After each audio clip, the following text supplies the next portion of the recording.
Take a trip back in time, shall we? 50 years ago. Picture it. New community built in Davis with a bold and innovative strategy. Now UC Davis is taking a look back at the neighborhood's creation. Ashley is there live this morning, showing us the story. Good morning, Ashley.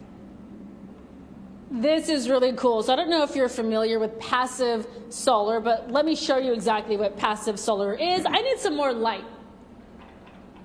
Give me the light. And that is what we would consider passive solar. Yeah, guys, at UC Davis, there's this great museum in their design studio to explain the creation and development of, you see it right here, Village Homes. 1975 is when this community was developed, and there's three things that I've now learned that they were hyper-focused on. We're talking about community, passive solar, and edible landscaping.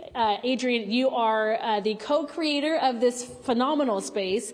Let's talk just from jump about the concept of what we're seeing here today. Yeah, so what we just demonstrated there was the sun bathing these tubes in sunlight, and this is called solar thermal mass, thermal mass, and this was a way to collect the sun's energy and warm your house. Yeah. And this is just one example of all the strange ways and beautiful ways in which the houses were passive solar. And we're all here to talk about Village Homes, which is a community in West Davis, which was the nation's first solar community. Yeah, it's great. And we're going to kind of keep walking. We'll make sure we cover every single topic and chat with as many people as we possibly can. Tim, you are the executive director of this museum. Again, when you walk in, you are kind of thrown for a loop. There's so much information.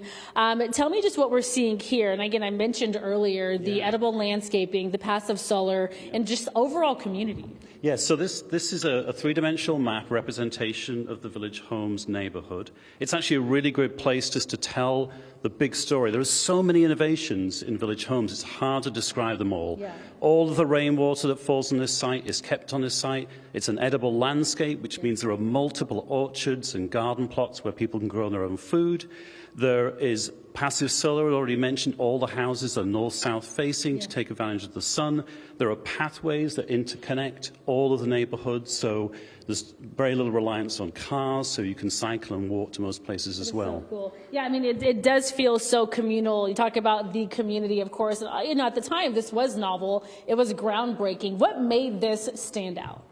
I think it's the integration of all of these sustainable features. There is no other neighborhood that we know of that has done this at this scale. Yeah. And that's pretty impressive to think about that right here in our region and in Davis. Yeah, and obviously this is UC Davis University where we find students. And so it's so great for this particular installation to have students involved building as well. Keegan, you are a student, obviously at UC Davis. What year are you? I'm a junior year. Junior, okay. And if you take a look, this is a replica, if you will, of these homes built back in 1975.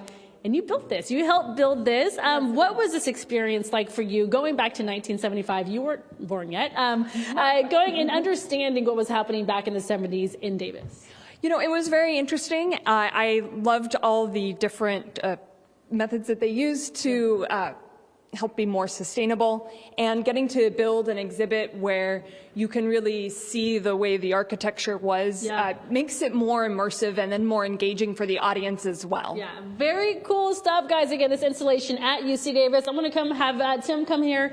If you can, tell me how long will this installation be up, and if people want to get more information, how can they do so? Yeah, they should go to the website, which they can find just the UC Davis Design Museum, and the exhibition is on until April the 26th, so plenty of time to come and visit, and we'd love to see everybody. I love it. We'll make sure it's all linked to the website, gooddaysacramento.com. But John and Court walking in this morning, I'm like, wow, lot to go over, and now I'm just going to walk around and talk about passive solar, and people are going to think I'm smart. I know what I'm talking about now. Because you know, passive solar. Now you know the facts. Yeah, that's it.